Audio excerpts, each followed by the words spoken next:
Simulation Happy Hour acknowledges the land and the waters from which you are listening today.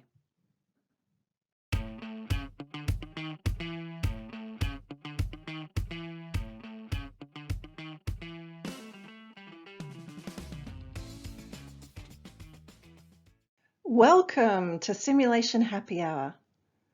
Sit back, relax, and let's talk about all things sim. Welcome to Simulation Happy Hour. I'm Mel Barlow. I'm Jenny Bassett. And I'm Kerry Reed-So. And today we have a special guest, Alastair Tomkins. So Alastair is the Student Life Officer at Australian Catholic University and a multidisciplinary performing artist and arts educator with a passion for improvising. He holds multiple degrees, including a Master's of Education, and has a teaching focus on how improvising supports cognition, modalities of thinking, and multiple intelligences, as well as creative capacity as an actor. Alastair studied theatre with the renowned clown teacher Philippe Goulier in London and has performed in improvised shows across Australia and in the UK, Japan, and France. He's also assistant director for Bluey's World Experience in Brisbane, where he teaches improvising to the performance crew. A polymath and prac academic arts educator with a passion for improvising, Alastair has a strong track record of workshop presenting, professional development, design, and learner engagement over a 20-year period. He is the founder of Improv, an organisation which promotes and benefits of improvising and cognitive processes in students and adults. Alastair has presented on applied improvisation at the Australian Catholic University National Health and Simulation Conference, in the University of New South Wales GERIC program for gifted and talented students, and Drama Australia and Drama Queensland conferences. Wow, what a CV. Welcome, Alastair. G'day, everyone, and thank you, Mel.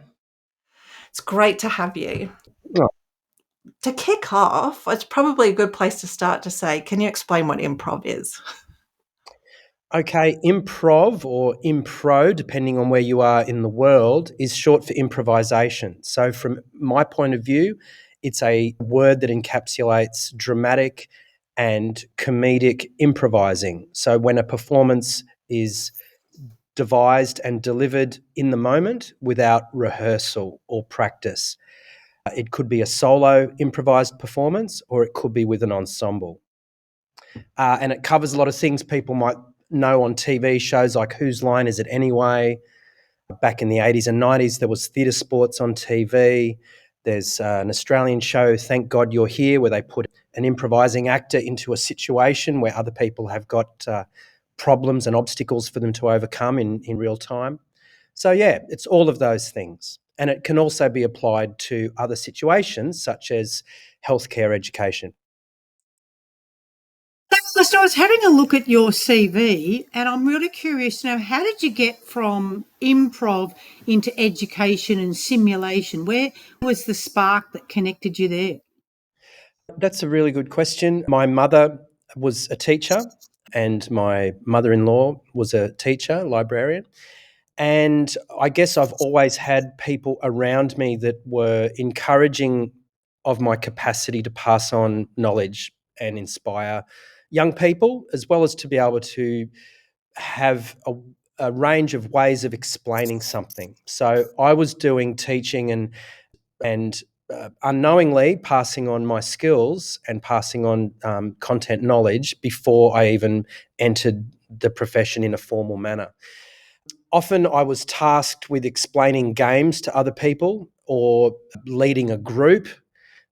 So it kind of flowed on from there. I was able to get a job in a fantastic school in Brisbane called Sheldon College, where I was able to have a pretty good reign and to show the benefits of improvising from primary into secondary and then into whatever they chose after that. And I looked upon it in that instance as building creative capacity.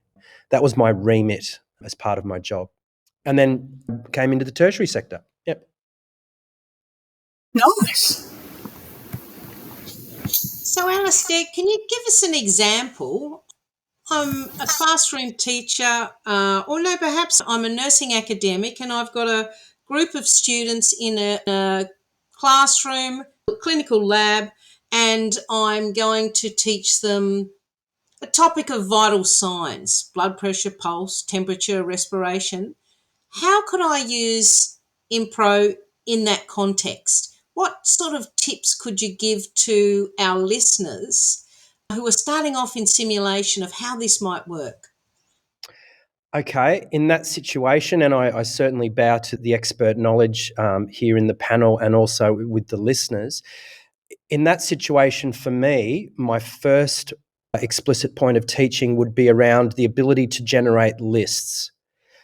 Generating lists allows you to offload some of the cognitive weight, the cognitive load.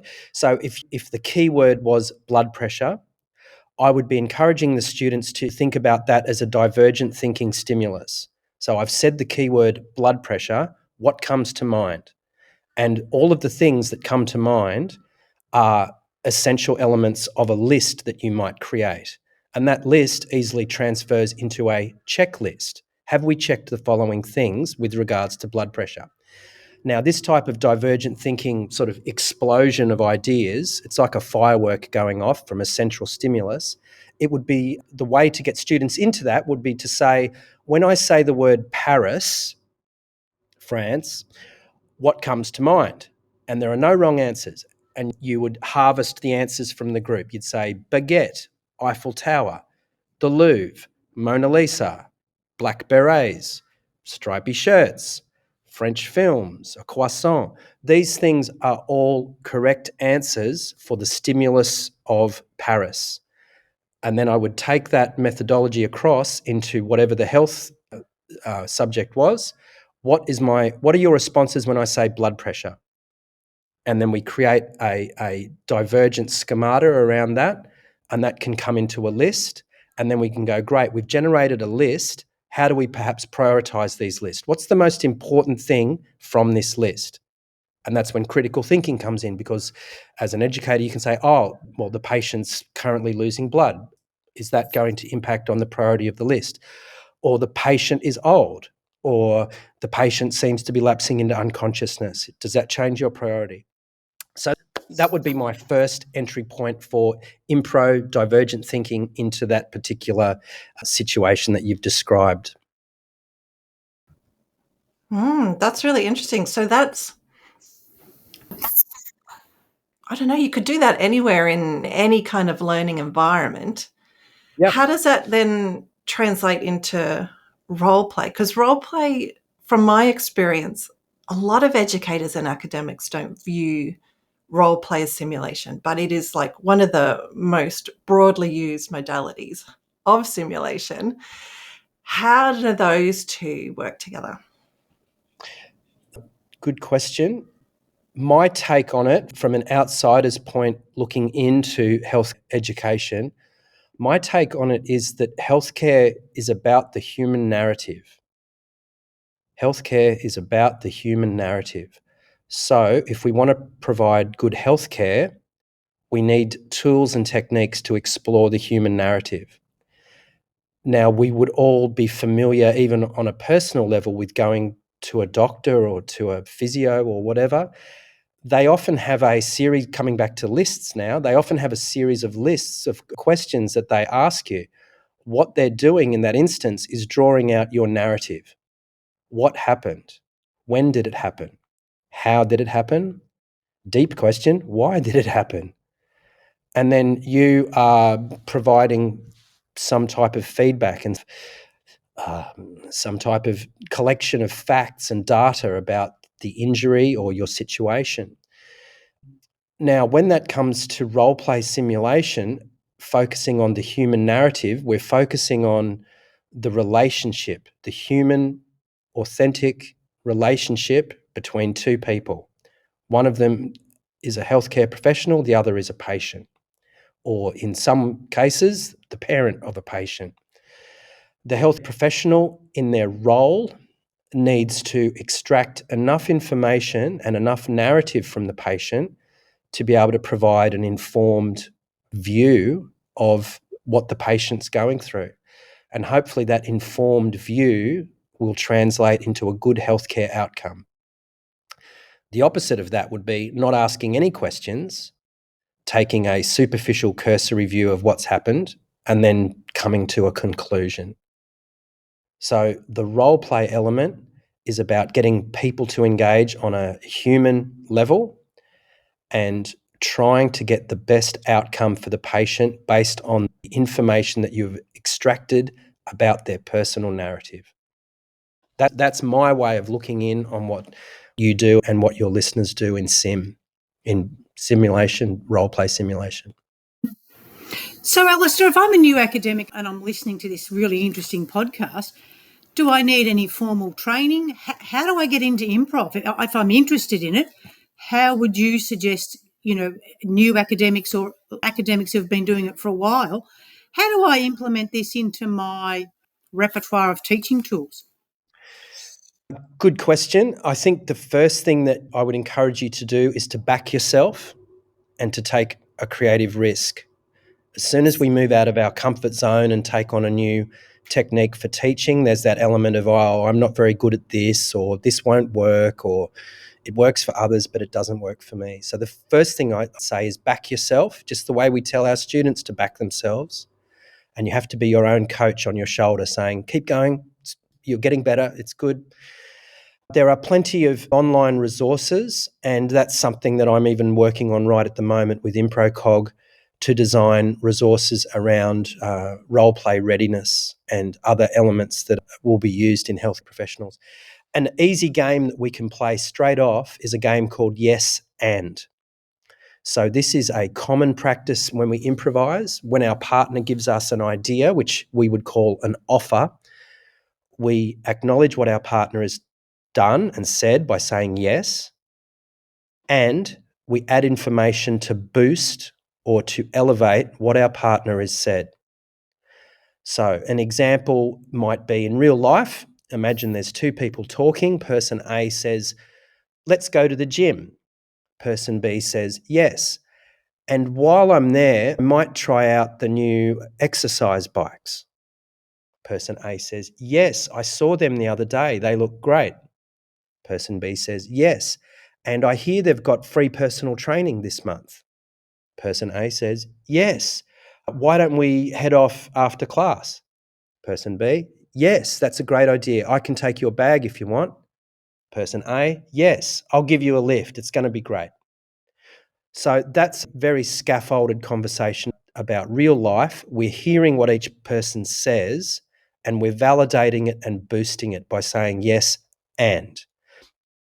Now, if we were to do this in a change the frame and drag that technique across into nursing, for example, and again, forgive my lack of all of the technical terms that nursing educators might use, but it might be two nursing students speaking, and it might be a case of, I'm going to check on that particular patient.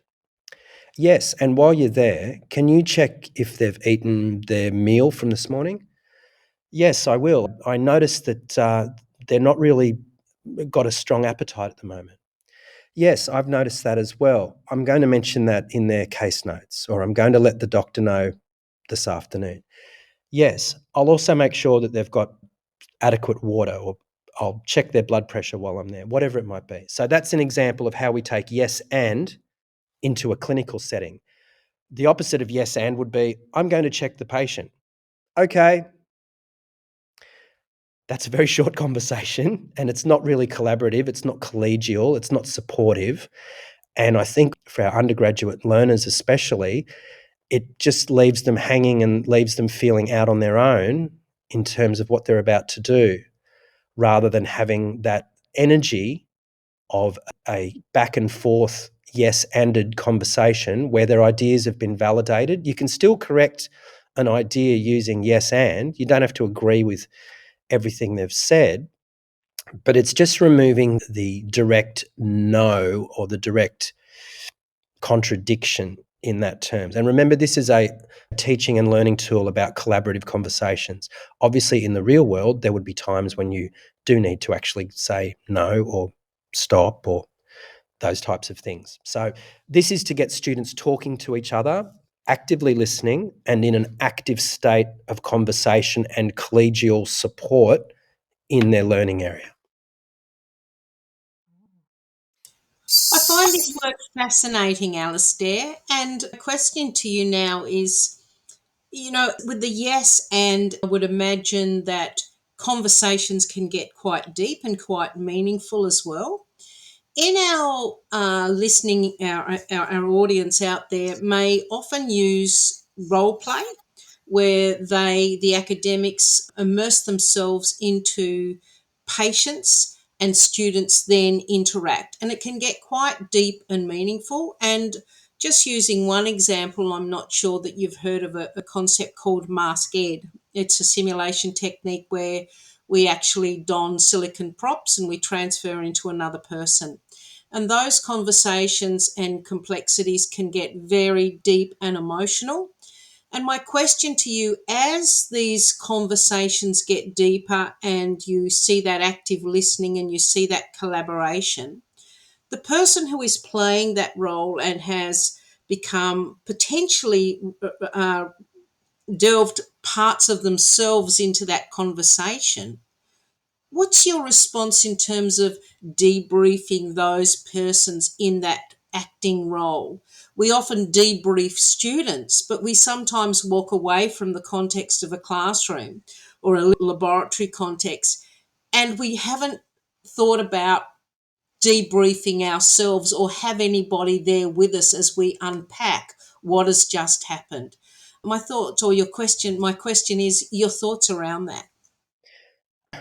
Great question. And I can imagine the clinical sim ward and things like that as you were describing that.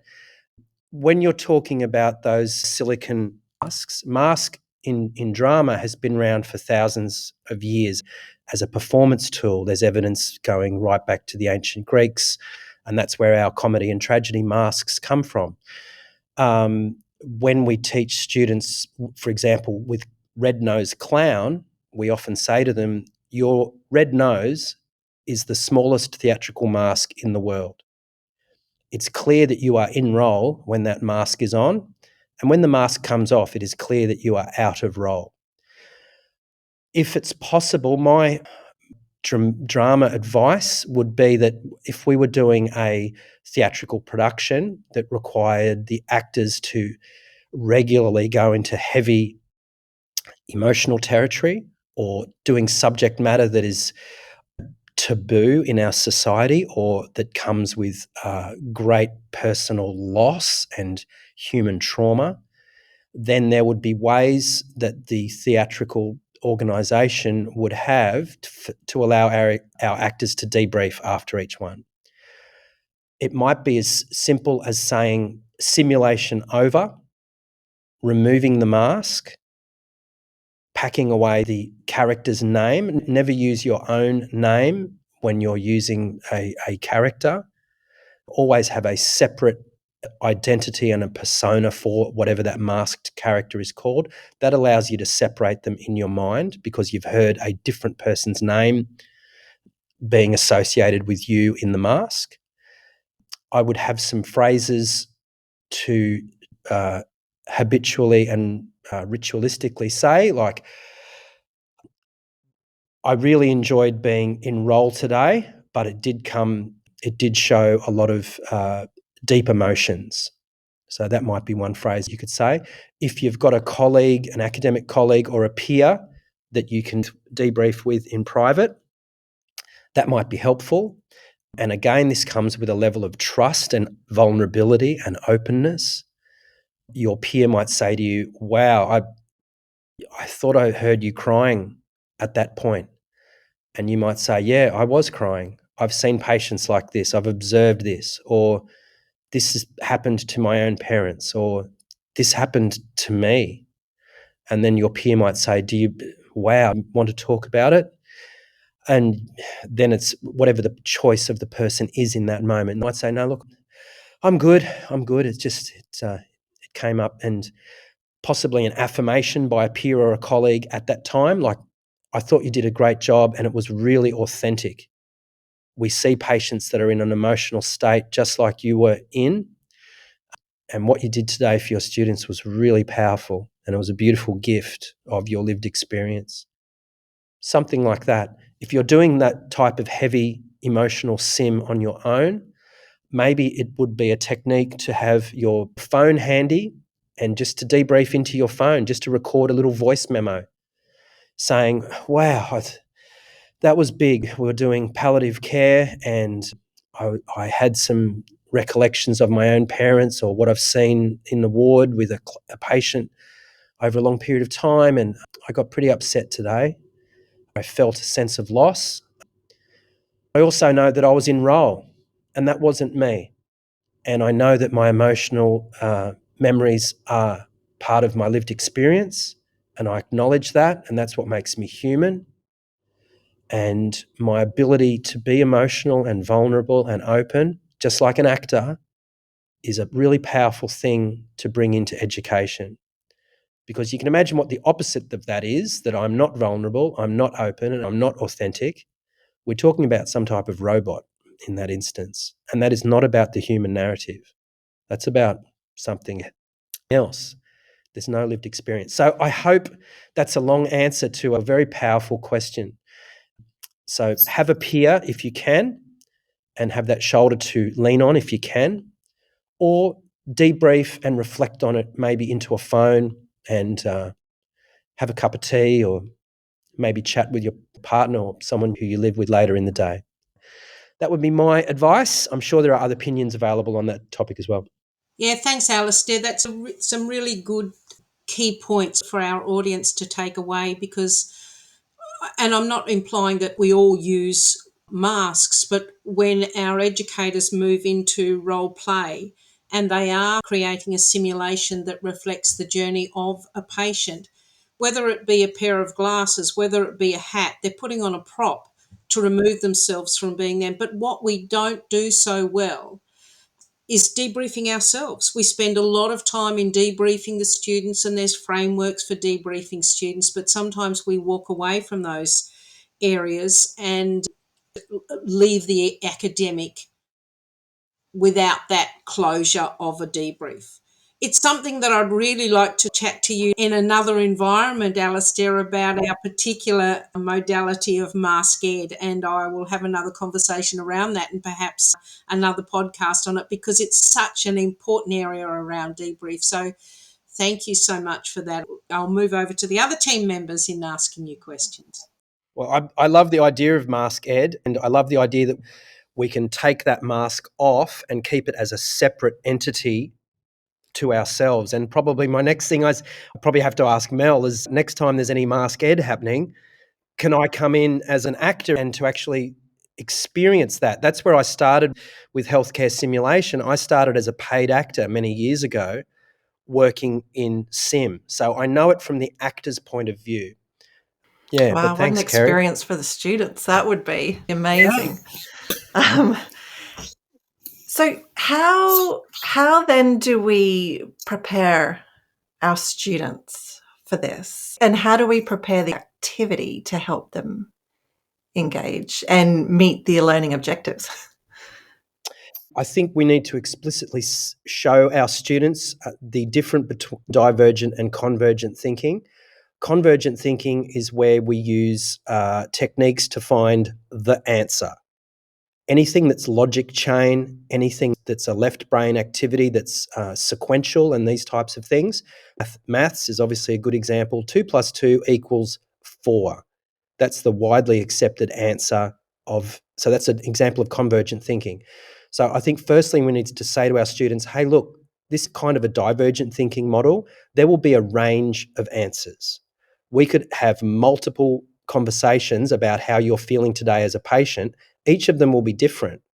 They might contain similar core elements, the majority of them, but the words in the moment that come out of your mouth will be unique to you, and that's an improvised conversation. So don't look for the answer, look for a range of possible outcomes. So perhaps that gives students an element of, I've slightly reduced the pressure because There is no perfect response for these sim activities that are based on divergency and an improvised conversation.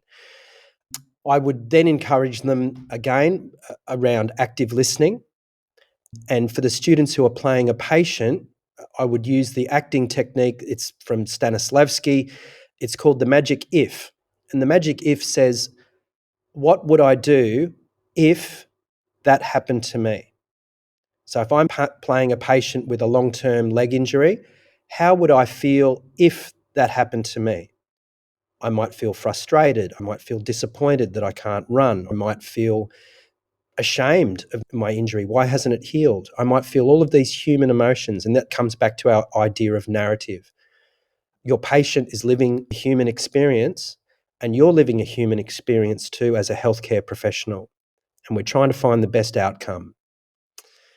Yeah, but letting them know that there is no perfect answer for what they're about to do. It's like saying, what should we have for lunch? Sushi, hamburger, sandwich, leftover stir fry. They're all correct. All of those answers are correct.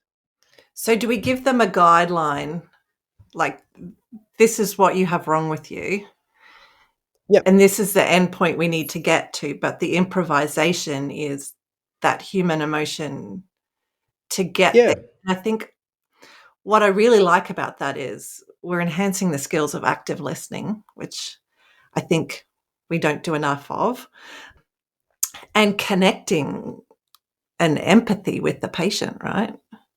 Yeah. And that feeling of being heard, someone heard my story. That's got to be so powerful. You look into aged care and things like that, where these people live essentially lonely, isolated lives, many of them with perhaps no family contact at all. And then the only person they come into contact with might be an aged care health professional in some capacity, palliative care nurse, whatever it might be. And that's the only person I can tell my story to. And then, it's a tough gig, but you've got to listen to the story. You might have heard the story multiple times. There might be issues of dementia and the repetition of content that comes with that. And just listening to the person's story. Yeah. Because the idea of not being heard and the idea of being isolated and alone, that's pretty heavy in itself. Yeah. I think I've met my new hero. I know Alastair has presented, as I said, the last 2 years at the Australian Catholic University Simulation Showcase, and the feedback and evaluation has been amazing, so much so that I think you're presenting again there this year in Melbourne, Alastair. I've booked my tickets. I'm coming. When's that, Alastair? I'm close to Melbourne. Okay. We're in early December, Mel. It's on a wedding Tuesday. I think it's the 3rd of December, yeah. Alrighty, that's in my diary. Yeah. And with that, your workshops, if anyone is interested, hiring you to run workshops, are really interactive and good. And it's all about practical application of And look, everything we talked about. I really prefer being in person. I know there's a huge online element to education, but being in the room, whether it's with a group of healthcare educators, being able to identify magic moments that they have and making them feel good and competent in what for many might be a new area or a new way of thinking about healthcare simulation, that for me, a little bit more powerful than doing it remotely where I can't connect and I can't see the nuance.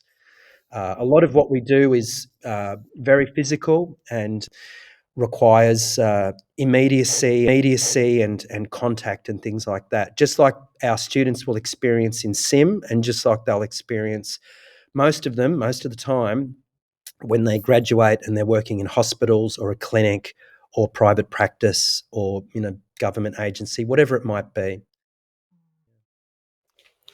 Well, I mean, we could talk all day about this. It's so interesting, but I think Kerry, you're right. We have to get Alastair back and have a targeted Oh, yes, conversation. please. Yes.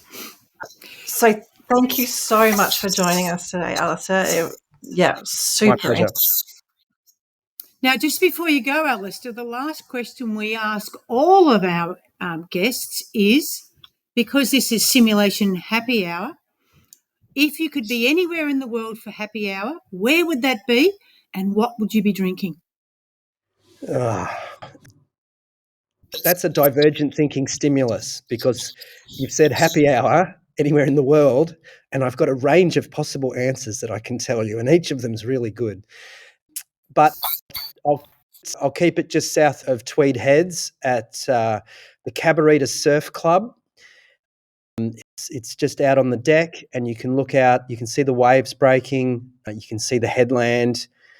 You can see people catching a wave. And I'd probably have a stone and wood ale of some sort, a frothy schooner, and just be thankful that there's good things in the world. Thanks, Alastair. I can't wait till we meet again. Yeah, take me there. That sounds great. Well, thank you, Alastair, again. And to listeners, if you have a topic you want us to discuss, you can go to our website at www.simulationhappyhour, or one word.com, and send us a message. And we all look forward to having you join us for next happy hour. Thanks, everyone. Bye. Thanks. Bye.